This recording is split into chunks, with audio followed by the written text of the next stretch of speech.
आणि गेवा तो नावा बोला ना जत्रा दे,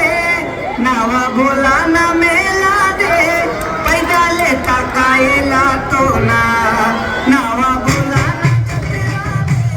पैदाले ताकायला तो शिवरात्री